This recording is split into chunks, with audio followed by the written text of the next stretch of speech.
अस्सलाम वालेकुम नाज़रीन, मैं हूं मोहम्मद अब्दुल हकीम। 7H न्यूज़ में आपका इस्तकबाल है। मेलारदेव पुलिस स्टेशन हुदूद पद्माशाली नगर में एक शौहर ने अपनी ही बीवी का कत्ल कर दिया है। शौहर का नाम रमेश है और उसकी बीवी का नाम श्रीशा है। इनके आए दिन झगड़े चल रहे थे कुछ दिनों से और वो गुस्से में आकर घर में जो पीसने की उकली होती है वो लेकर सर पे मार के उसे खत्म कर दिया है। पुलिस ने ज़ाब्ते की कार्रवाई करते हुए लाश को पोस्टमार्टम के लिए भेज दिया है। आइए देखते हैं ये रिपोर्ट।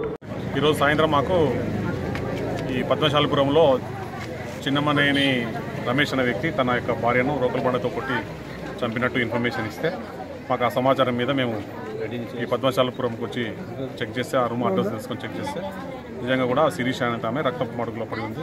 పద్మశాలిపురంలో సింగిల్ రూమ్ ఉంటుంది. అసలు వీళ్ళు ఎక్కడ అంటే ప్రాపరు మన చిందర్పల్లి విలేజ్, ఇది హన్వాడ మండలం మహబూబ్నగర్. సో భర్త ఇప్పుడు ఊళ్ళో అది, ఆ అమ్మాయి వచ్చి పూజారి తాండా ఆ అమ్మాయి ఉంది. సో వాళ్ళ లవ్ మ్యారేజ్ 11 సంవత్సరాల కింద పెళ్లి చేసుకున్నారు. అయితే మధ్యలో వేరే వాళ్ళ ఫ్యామిలీ డిస్ప్యూట్ వచ్చి విడిపోయి ఈ మధ్యనే రీసెంట్గా 3-4 నెలల కిందట వాళ్ళు కలిసి మళ్ళీ ఇక్కడ పద్మశాలిపురంలో కాపురం ఉంటున్నారు.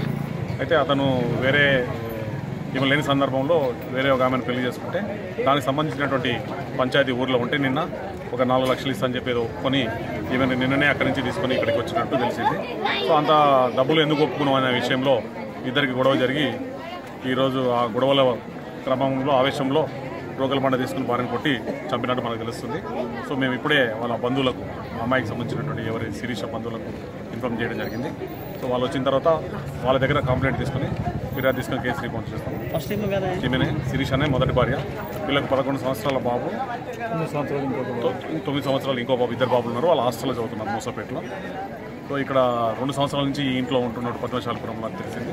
సో ఈమె మాత్రం రీసెంట్గా 4 నెలల కింద తీసుకొని రావడం జరిగింది. నిన్న ఊరు నుంచి పంచాయతీ అయిపోయిన తర్వాత నిన్ననే రావడం జరిగింది.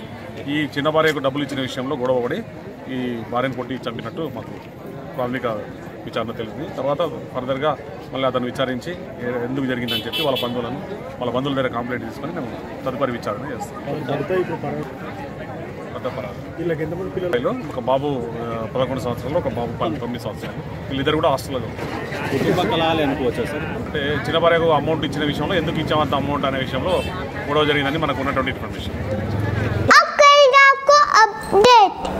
तो लाइक कीजिए, शेयर कीजिए, चर्चा करना ना भूले। चैनल